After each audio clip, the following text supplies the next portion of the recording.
Right, so the Congress has described these disagreements as a mere exchange of ideas and free thought. But is it underestimating and underplaying the fissures and the differences that have always existed in creating a consensus for how to deal with Naxal districts? Also, more to the point, the Planning Commission's objections that this in the end will create too much red tape for the red zones. Are they legitimate in raising these protests? Let me start with Dr. Mihir Shah, who wrote that letter. It was forwarded then by the Deputy Chairman of the Planning Commission, Montek Ahluwalia, endorsed in fact by him.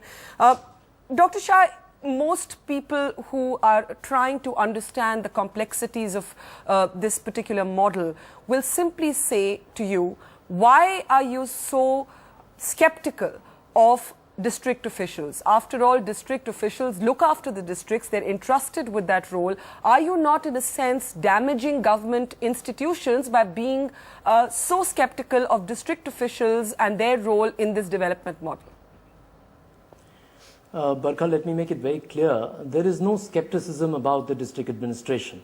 The district administration has to be at the center of the implementation of any development plan. I think the problem, or if you like, a difference in perception, lies in our understanding of what is really the problem affecting the Naxal affected districts.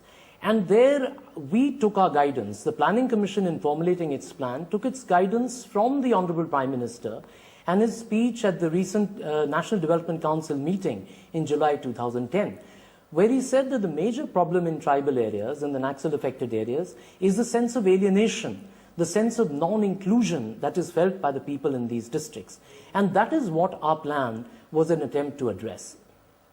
But Dr. Shah, the counter-argument to that could be that because these are violence-affected districts, institutions like the Panchayat and the Panchayati Raj don't function as they do in other districts, that at some point in repairing the trust deficit that clearly exists between the people and government institutions in these areas, you will have to get the government institutions to resume the process of governance. And if you take that away from the district officials, then aren't you weakening, in a sense, those institutions in the long run?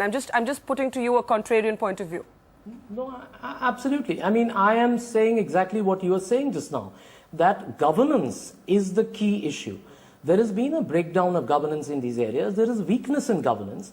And what the Planning Commission's plan was trying to do was to incentivize governance reform by giving money till April 2012 to essentially strengthen the processes of governance. And what we said was that we would put a series of conditionalities. What can the central government, after all, do? It can only incentivize movement in the direction in which we believe it should go. And what we said was that we put a series of conditionalities. Those districts which adhere to these conditionalities, who comply with these conditionalities, would be given a large amount of money beginning April 2012. And these conditionalities, if I may spell them out for you, were to do with improving the implementation of the existing flagship programs.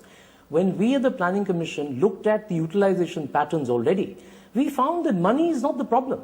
What is lacking in these districts is in fact the capacity to spend this money. The capacity in the district administration in terms of the officials there. So what we were saying was, please use this money to place your best officers in these districts, because governance is in a crisis. We need to improve that.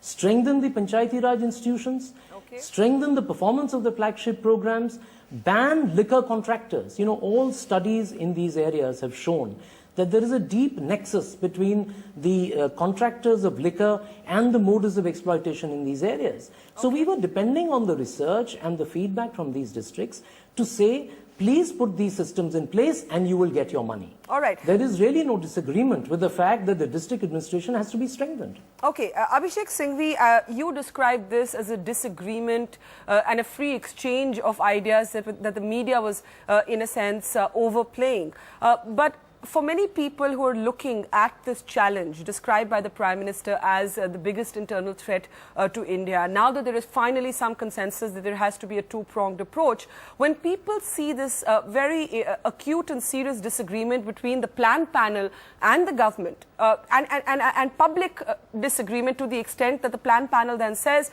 you've accepted none of our recommendations, so why did you even bother asking, hand over the whole project to the Home Ministry?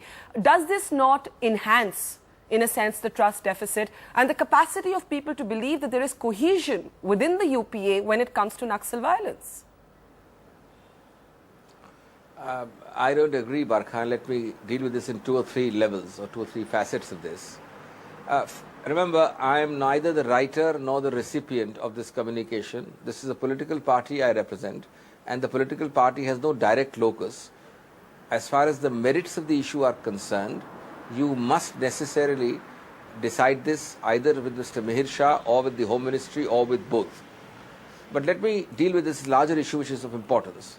First and foremost, I totally disagree with this assumption that there has to be necessarily unanimity, cohesion, this agreement to achieve what our sense of orderliness or the media's requirement of perfect harmony in the functioning of the government requires. On the contrary, healthy, robust, bona fide, sincere disagreement enhances good governance, provided it is bona fide, sincere.